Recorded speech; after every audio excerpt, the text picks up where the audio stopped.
नमस्कार साथियों, मैं हूं आपका दोस्त राजा मिश्रा और आप हैं मेरे यूट्यूब चैनल पर जिसका नाम है हम बोलेंगे में आज मैं बात करने जा रहा हूं यूपी में लागू हो रहे गुजरात मॉडल की तर्ज पर ठेके पे भर्ती प्रक्रिया की, जिसको हम संविदा भर्ती प्रक्रिया भी कहते हैं, जिसमें समूह ख और समूह ग की भर्तियों को शामिल करने का विचार सरकार जो है वो कर रही है।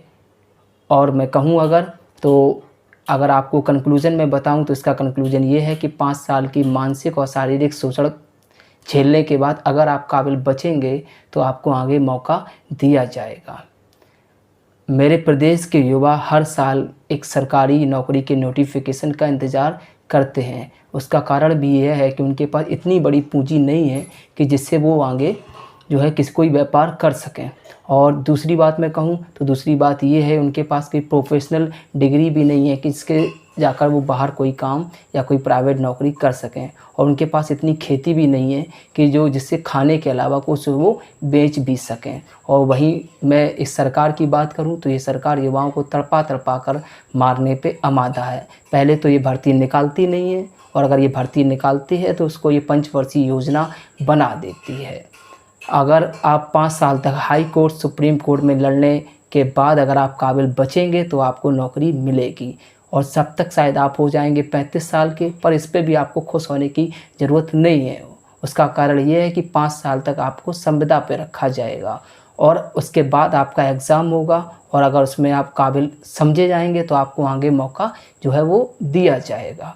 और अगर ये भी होगा कि अगर आप उसके क्राइटेरिया को पूरा ना किया जाए, यानी कि 60% अगर आपका फीडबैक अच्छा नहीं रहा, तो ये भी हो सकता है कि आपको उसमें भी बाहर कर दिया जाए। लेकिन मैं फिर भी मान लेता हूँ कि अगर आप पास हो भी गए तो तब तक आप हो जाएंगे 40 साल के, और 40 साल के बाद आप तक 10 साल तक सरकारी सेवाएं देने के बाद भी आपको खुश होने की ज़रूरत नहीं है। उसका कारण ये है कि सरकार 50 साल के बाद आपको कभी भी सेवा मुक्त कर सकती है, या आपको कभी भी BRS देकर जो है वो बाहर कर सकती है। मैं किसी सरकार का समर्थन या विरोध तो नहीं करता, पर एक बात जो मेरी समझ में आई है वो ये है कि रोज़गार देने के मामले में अखिलेश सरकार का जो काम है वो वाकई में जो काबिल तारीफ़ रहा है।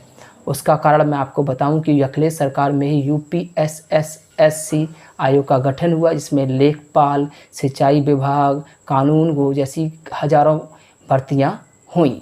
और यूपी में सबसे बड़ा देश का जो है वो एक पुलिस का कार्यालय बनाया गया लखनऊ में, और एक आम जनों के लिए डायल 100 सेवाएं चालू की गई, जिसको कॉल सेंटर से सीधा अटैच कर पब्लिक को इसमें काफ़ी सहूलियत है जो है वो देने की कोशिश की गई। और मैं इस सरकार की बात करूं, इस सरकार ने केवल अखिलेश सरकार की योजनाओं का नाम बढ़ाकर आगे बढ़ाने की कोशिश की है। डायल 100 का नाम बदल कर डायल 112 कर दिया, और UPSSC आयोग की जो स्थिति है इस समय वो आपसे छुपी नहीं है। वो आयोग इस समय कोई भी नई भर्ती जो है वो नहीं निकाल रहा है।